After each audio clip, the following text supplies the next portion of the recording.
why don't you start with an opening statement? All right, welcome everybody this afternoon. Just wanted to begin by congratulating Terry Morin and the women's basketball team for an amazing season. Man, just so proud of what she's built. Love watching them play. Love how hard they play, the passion they play with. And you can tell the team chemistry is special, and she's just done a great job with that culture. And it just excites me to see what she's building, and I know that they're going to continue to get better and can build off of this amazing run that they had this year, and excited to see the future of our program with women's basketball. And also had a chance to meet Mike Woodson. Really excited for him, excited to have him back home.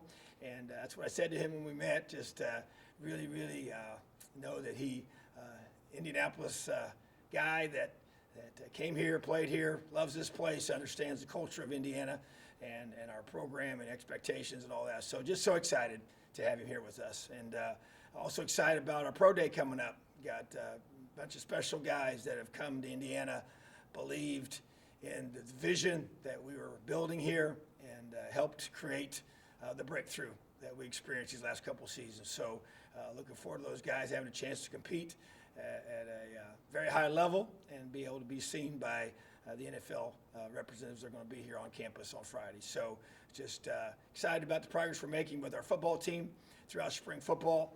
Feel like that it's been a really good spring. We did make an adjustment here at the end where we're not going to have we are going to be canceling our spring game in terms of that format. We're going to have a final scrimmage on the 10th, and that'll allow us to be able to maximize our days and maximize our preparation, and I feel that's what's best interest of our program right now. So really looking forward to the finish here. We got a couple this week to finish out with, and then our final practices next week. So ready to take some questions at this time. All right, Tom Brune, then John Blau. Tom, can you maybe just expand a little bit on that in regards to how you wanted to play out these last few days of the spring and why you made the decision you did? Well, I just think you go through and you look at where you're at and all the different, you get 15 days. And to me, those days are critical. And you look at where you are with your players and what you're trying to accomplish. And I feel like in order for us to maximize those, we had a chance to, had a little bit of a minor setback, with last week with COVID. And so just being able to maximize our guys in preparation for what comes next, which is our end of April workouts and then getting into our summer months. And so I just wanted to make sure that every day that we had, we could maximize it to the fullest. And I think that's the best way for us to do that. All right, John, then Zach. I guess this is somewhat related. Today is the first day that ages 16 and up can start getting the vaccine. Is there going to be any effort for you guys to try to get your team vaccinated as quickly as possible? Does they just happen as normal course, I guess, with them trying to get that done? And how much does that change things for you guys once that is available to your team and you're all in that place? Yeah, that's an interesting question. I think there's no doubt, that it's a positive thing. I'm scheduled to get mine here soon. And so I just know that we're encouraging our guys to do that. It's a decision that they have to make. Can't make it mandatory for them to do that. And so, but I do feel like that, anytime you get a chance to get a large number of people that are able to get the vaccine and be able to have a positive impact on taking away the spread of it, is what you want to be able to do is for us to, the ultimate goal of being able to get back to having a level of normalcy, in our season for 2021, and to be able to have uninterrupted preparation over the summer, which is critical for all of this, and for us to be able, because right now we're still in the same, a similar mode that we were in the fall. We're still testing multiple times a week. We're still wearing masks at practice as coaches and support staff. They're still wearing masks in meetings. They're still wearing masks in the weight room. And so that part, a lot of things we're doing right now really don't feel any different than like we did during the season. So hopefully moving forward, as you get into the summer months and get into the fall, that we will be able to have, things back to, some level of normalcy. Zach, and then Kevin. Tom, I guess talking about a level of normalcy, and I know it's not like a switch is just going to flip and everything kind of goes back to the way it was, in 2019, but I mean, do you get a sense from the players that there's maybe more of a comfort level of, okay, yes, there's still these protocols, there's still different rules you got to follow and things like that, testing, masking, whatever, but that maybe everybody is just a little bit more at ease with just kind of the day-to-day process, knowing, unlike a year ago when we were asking all sorts of questions about when can everybody get back together again, when is a season going to happen, how's it going to happen, et cetera, that maybe even if it's this sort of quote-unquote new normal, everybody just is moving just kind of more comfortably through spring, then workouts, then weight room, planning for the summer, all those kinds of things. Yeah, and that's part. We just got out of a staff meeting just now that we're planning things for the summer, and there's definitely a completely different feel than a year ago. In regards to when we were trying to make plans for that, we had no answers, and it seemed like a million different questions. We still don't have everything answered. We don't know what testing is going to look like, in the summertime or even in the fall, if it will be part of it. The whole, masks and official visits and don't have a ruling on that yet. Camps over the summer. So, but there's a lot of unknowns still. So we're not out of the woods of all that, and the planning is still in pencil because of that. But what I do feel like, and I think to answer your question, I think from a player's perspective, I do think there is a level of understanding what we need to do. I know that there's still, I think, a frustration level that you still can't go back and do things as you would have done them, before this all started.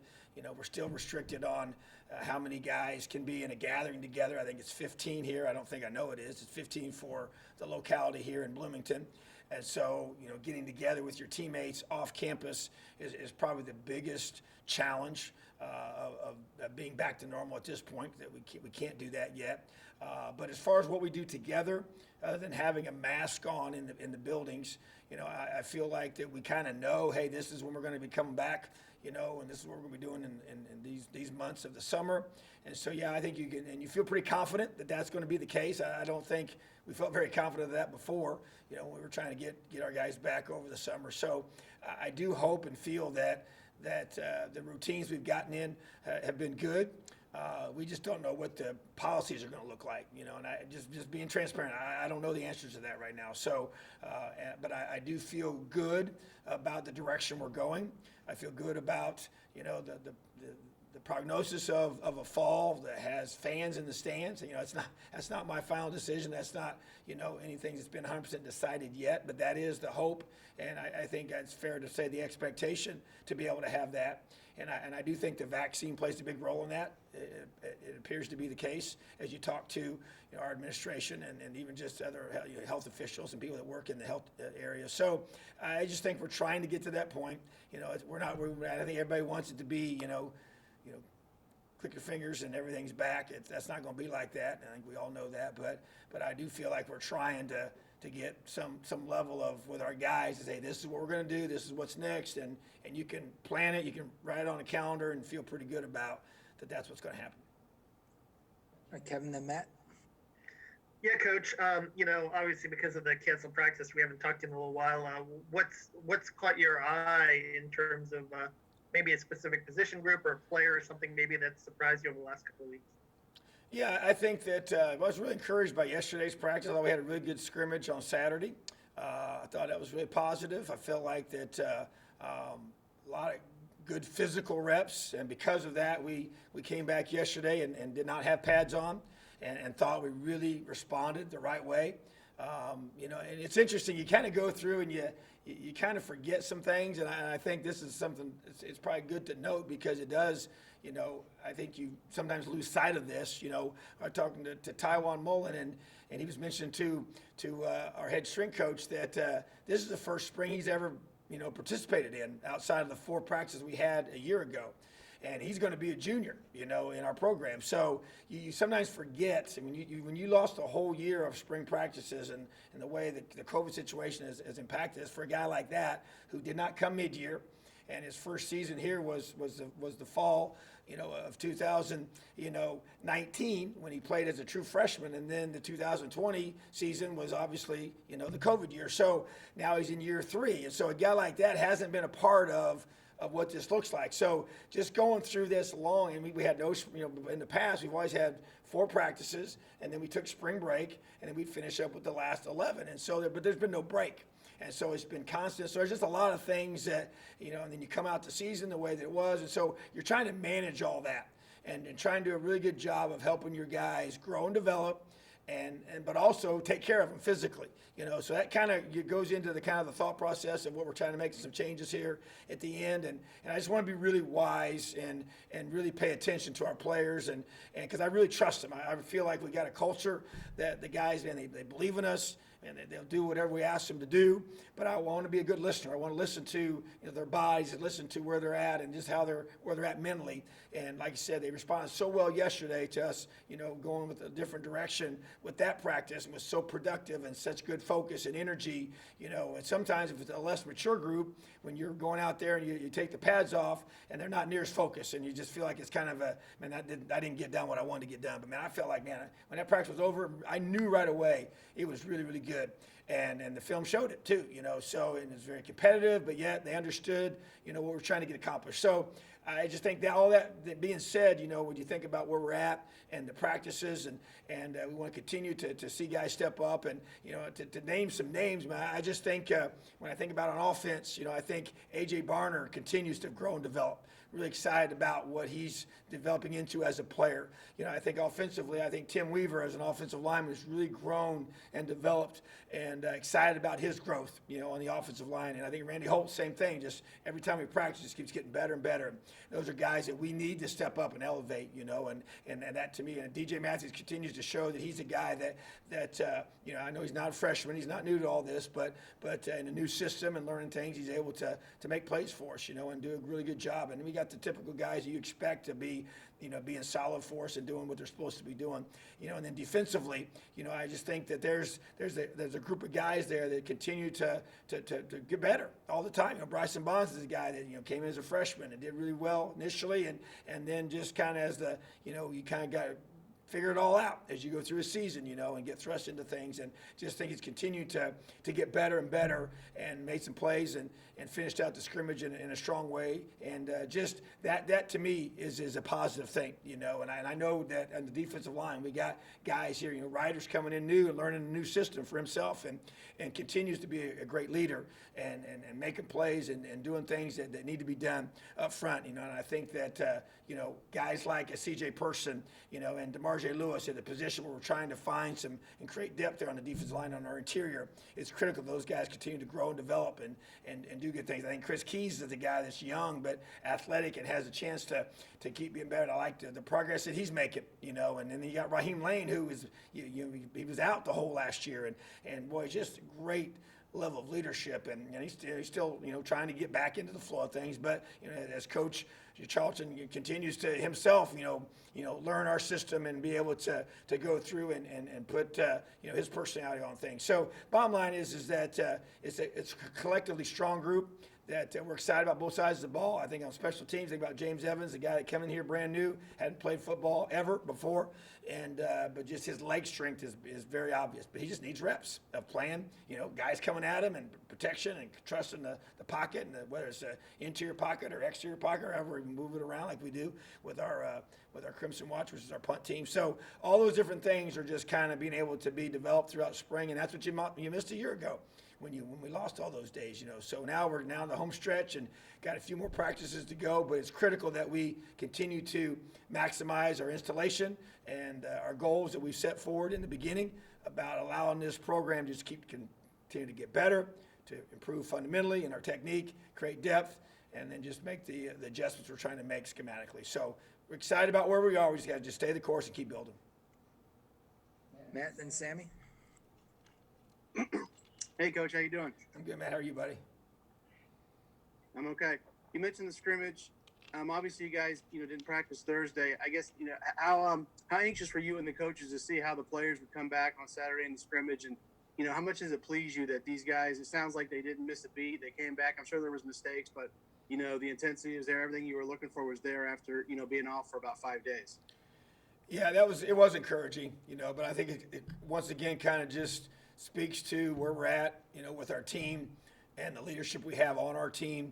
and just as we talk to them, because, as we go through and reevaluated where we're at with our testing for those couple of days and added an additional test in there to be able to just make sure we knew where we stood with everything.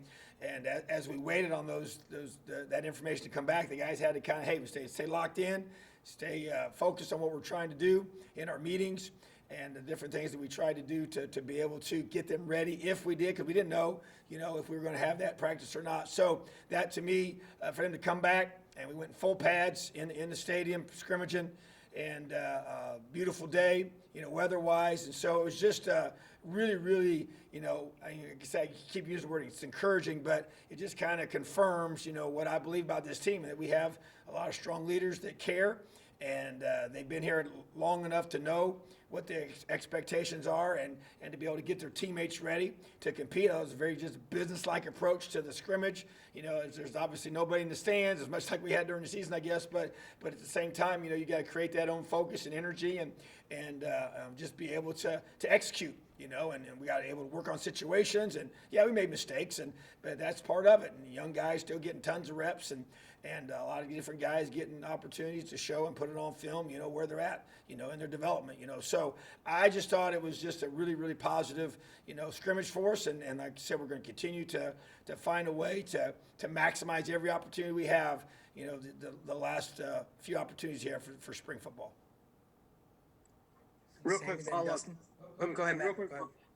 do you guys get to make up that practice, or do you lose it? You only get 14 this spring, or will you get that 15th back? We're going to make it up, but in a modified way. It won't be a full bore practice. I don't want to go beyond the 10th. I mean, we could if we wanted to, but I also think there's just a mindset structure that you have built in place, and so we'll figure out the best way to, in a modified way, be able to make up for some of that time.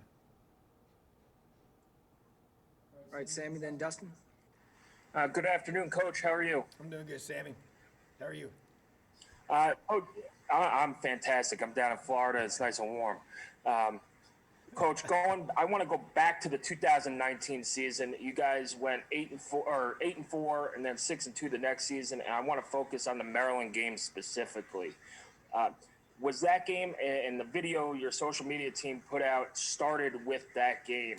Just how big of a jumping off point was that? It was the second win of a 4-game win streak. The next week you went on the road and beat Nebraska and then beat Northwestern at home. Just how big of a turning point was that game, where a lot of people were saying, we've seen this story before, we've watched this movie, we know how it ends. How did that game change the narrative of Indiana football? Yeah, it's interesting you say that, because I did watch the video that we made as a program, put that out, and that was the first one, and it was fitting that it was, because I do feel like that when people have asked me, even recently about the 2020 season and the 4-year progression there that I've been the head coach, and kind of what would I point to of when did you know that the team had kind of bought in, or when did LEO really take hold, and when did you really feel like the team was starting to change for the positive? And I point to that game, and that to me was, you think about how that game went, and whether you remember or not, but Mike was our quarterback to start that game, and then did not finish that game, and Peyton came in and played well right away. And the defense was able to, at the end of the game, create a takeaway, which was huge. Jawan Burgess created a fumble, and that allowed us to kick a field goal. We were hoping to score a touchdown and really put the game out of reach, but we didn't. We had to kick a field goal, which put us up by 6, which is kind of a tough spot to be in, because obviously they can still score, kick the extra point, and beat you by points. So, but that allowed us to kick the field goal and force them to have to score a touchdown and not just kick the field goal. So you go through that, and then the defense created another takeaway to seal the win. And Reese Taylor gets the pick. I'll never forget that one, and that's when the game was over, because all we had to do was take a knee at that point. So just to be able to have, at that time, was a young defense that was kind of searching for, being able to say, hey, you guys can count on us to do our job at critical times, and just young guys that had come here and had believed in us making plays in that game. Some older guys making plays. I mean, remember Nick Westbrook had a huge touchdown catch in that game, and just think about the guys that made plays, and just the way the players responded, after that kind of a win, to be able to win a game like that on the road that we had often found ourselves not be able to finish with. So, and then after that, like you mentioned, and it just kept building, and then we go to Nebraska the next week on the road and win a big game there for the first time in 60 years, beating them. So that to me was just, but that was the beginning, and you always have to have points that you go to. You say, well, where did you get to experience, a finish of a game? And that was it, and then that kind of started our guys believing that we could do it, and you go do it again, it creates more belief, and then it just starts building and building and building. And so, yeah, that was a pretty critical moment in our program. It's history since I've been here, and I believe it gave us momentum that's we're still feeding off of at this time. All right, Dustin, then Paul. Hey, Tom, how have you evaluated Jack Tuttle's progress so far? Obviously, he's gotten to have a lot of reps with Dexter being out and Michael being out. What were you looking for out of him this spring, and what have you seen so far in progression? Yeah, I feel like that he's continued to grow and develop. I think that anytime you're thrust in there to have all the reps with the ones, which is what he's had, that's a great thing for him. And I think just the biggest thing to me is just continuing to grow as a player. You grow in your leadership, you grow in your comfort level of being in that role. You grow in your ability to command a room, to command other players, to be able to correct other players, to call them out when they're not doing the things the right way, whether it's effort or whether it's attention to detail in running a route a certain way, or attention to detail in doing a drill a certain way. And when it's player-led, I think that confidence grows over time. And he's been a part of our leadership council, so he's been challenged in that way, and I've seen him respond in that way. And I just think that he just keep better as a football player. The more you play the game, the more reps you get, and the more reps you get with the ones and going against our number one defense, and which has a lot of good football players on it. So I just think he has to throw that football in a lot of tight windows, and I've seen him doing that. And being able to make some of those throws and make those quick reads and just continue to learn and grow and just put in that situation when we're trying to, even throughout, the scrimmage on Saturday and even practice yesterday, trying to create game situations where you got to make decisions, at the end of the half, into the game, whatever it might be, even just driving the football and just trying to play as much normal football as we can without having it scripted or controlled. I think is critical for him, and that to me is what he's benefited from this spring, and I want him to continue to benefit from over these next several practices. All right, Paul, and then we'll close out with John. Hey, Coach, wanted to ask you about recruiting, not necessarily anybody in particular, though we can't talk about that, but over the last 2 years, as you guys have had success and you've climbed a little bit, has the focus of recruiting and who you guys go after has changed any, and how much has the addition of Coach Warren helped you guys when it comes to recruiting?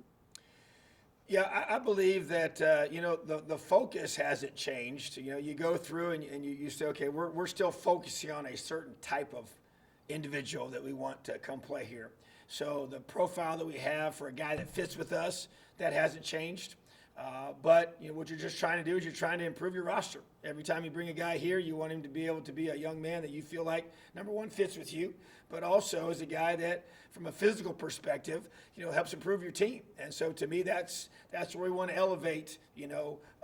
Every time you bring a guy in this program, I don't care what position he plays, what year he is, you want to bring a guy that helps make you better and allows you to continue to execute at a higher level, and you can just kind of use the generic phrase of, bigger, faster, stronger. You just want to be able to get guys that are able to, it's a big man's, game that we play, and I think trying to get some, length is a positive thing, and trying to get more size is a positive thing, and get more speed, and so I just want to be able to, within the realm of guys that fit with us and guys that are who I consider, guys that, I want to coach and I want on this team that I know are going to represent us, that are smart, tough, and dependable, and you just continue to elevate, guys that meet those criteria, and they're going to come in here and help you become a better football team because, we're smarter coaches when we got better players. The guys that can make plays, in space, guys that can make tackles in space, guys that can make guys miss in space and turn a 5-yard catch into a, 50-yard gain, or the opposite of that. You want to take that, that 5-yard catch, you want to get him on the ground as soon as possible to eliminate those big plays on defense, and then also the specialists and being able to kick the football with a high level of accuracy and hang time and location and return guys that can do something with it in their hand, So I just think all those things are what you're trying to do. So we're trying to do it at a higher level in regards to the way guys can play on game day as we continue to build our program and reach our ultimate goal of winning championships. All right, John, last one. On that list of players you talked about earlier, you brought up Demarjay Lewis, and I know he was a guy who really flashed early in spring last year, and then obviously everything gets shut down. I mean, how much has he matured as a player over this last year, do you feel, and how much is he pushing a guy like C.J. Person at that 3 technique?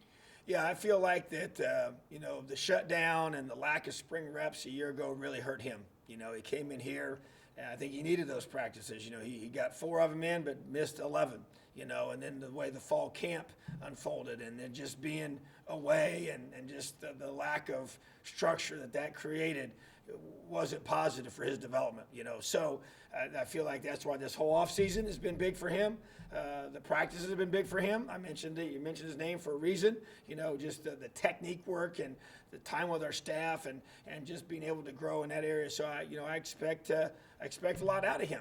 I want him to be able to grow and develop, and I believe that this is why we brought him here, was to be able to have when those guys graduated, that he can now step into this role, and so he's got to continue to grow and develop, and he's doing that right now, and I'm excited to see him be able to be a guy that we can count on and put in there and play with technique, and he's a big, physical, strong guy that just had to learn how to play the position at the collegiate level, So, but that to me is part of one of the huge values, because I think, sometimes you take spring ball for granted, that and last year taught us all a valuable lesson that there's a reason we have it, and it's extremely important in the development of our players, especially guys here that we bring that we know need to be, they're not polished, finished products when we get them here, and a lot of guys are not, So, but especially we want to be able to get those guys that can come in here and buy into all the things we're asking them to do, and then they're able to play at a high level, in the Big Ten, and then across the country. So to me, he's the guy that needed these practices for sure,